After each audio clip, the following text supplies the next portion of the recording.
Okay, I know this isn't exactly butter, but this is what me and my mom eat. We're not really butter people because me personally, I don't really like the way it tastes.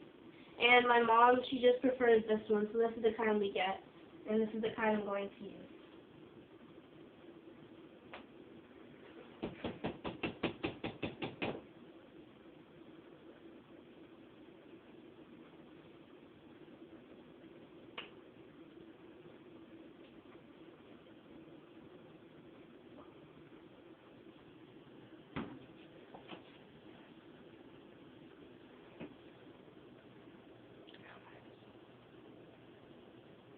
Okay, I have added 4 tablespoons into the cup that I'm going to melt.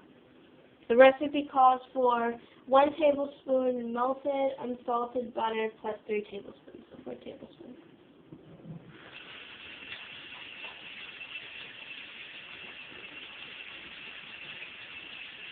You don't melt all 4 though. Hmm. You don't melt all 4. I don't. No, read it again.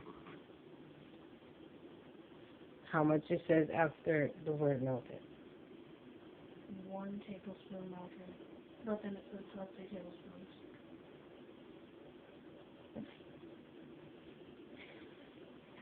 I'm going to put these to the side so that nothing falls. I'm going to put the butter inside of the microwave for 30 seconds. Oh, and if you were wondering why we unplug our microwave, it helps save electricity in the house. I learned about this in elementary school. It's called phantom energy, and if you leave everything, your appliances plugged in, such as the microwave, it can be using energy that you won't even know that it's using. So that's why we unplug pretty much everything in the house. We unplug the TV, the stove, my lamps in my bedroom, and the microwave. This isn't quite melted, so I'm going to stir it.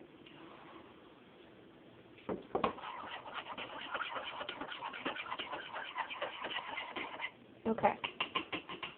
Now it's thoroughly melted, so I'm going to add this to the wet ingredients.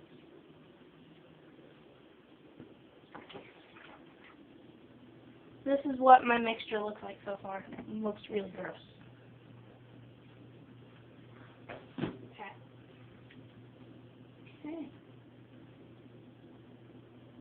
Now we have to mix the dry ingredients with the wet ingredients. I'm going to put this butter back in the fridge.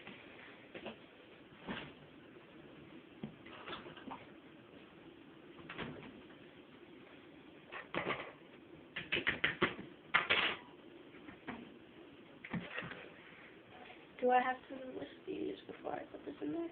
Yes, I have to whisk these together.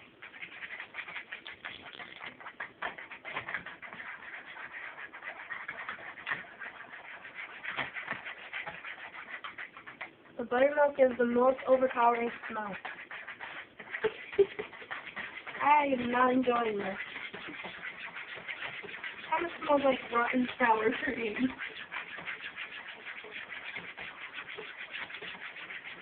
Okay, this is thoroughly whisked together and stinky.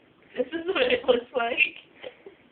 Okay, I'm going to slowly add it to my dry ingredients and mix slowly. Mix lightly, slowly, whatever.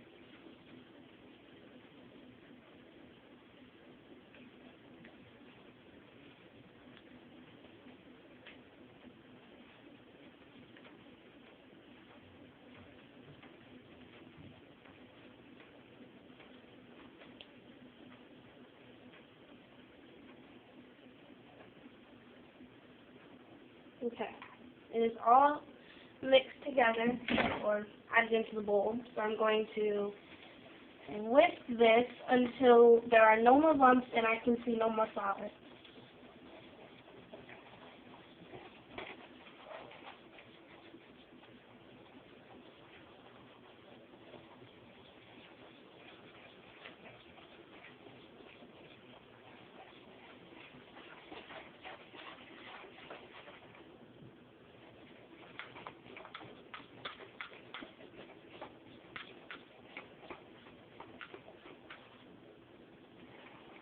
I'm taking great caution to make sure that as I am whisking together the dry ingredients with the wet ingredients, I'm scraping the sides of the bowl so I can get any other dry ingredients that might have settled at the bottom.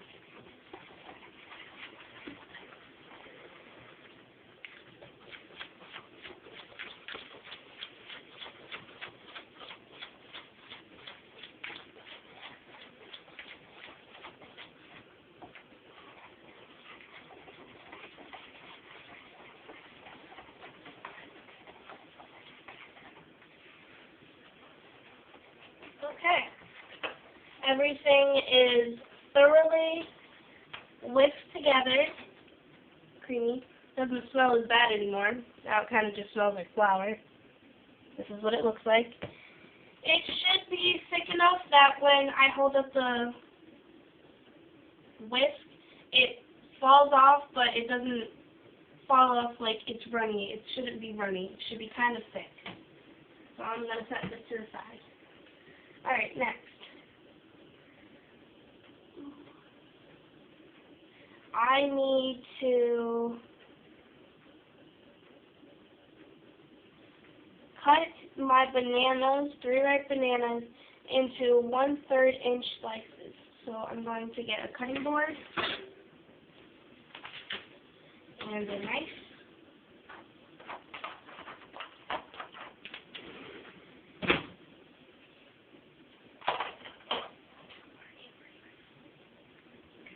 This is a Paring. paring knife, and we just got it. It's brand new and it's pretty sharp, so I'm going to use this one.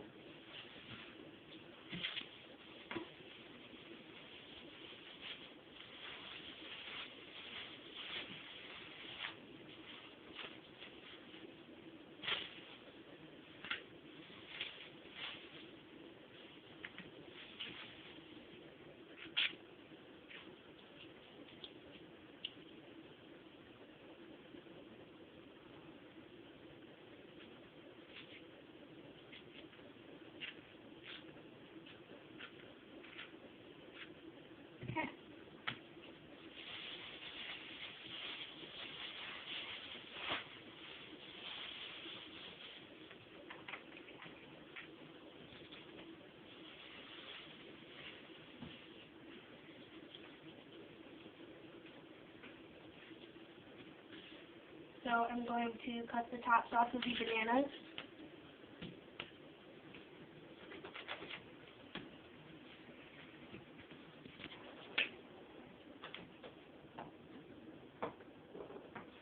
And then I'm going to take the knife,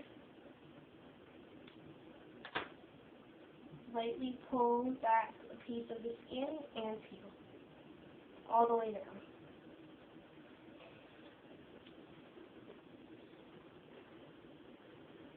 There's also these little stringy things on the bananas that I'm going to take off. I don't like these. I don't know what they are, but if you do know, Miss King, please tell me, because I don't know what they are, but I do not like them. Whenever I eat a banana, I have to take them off.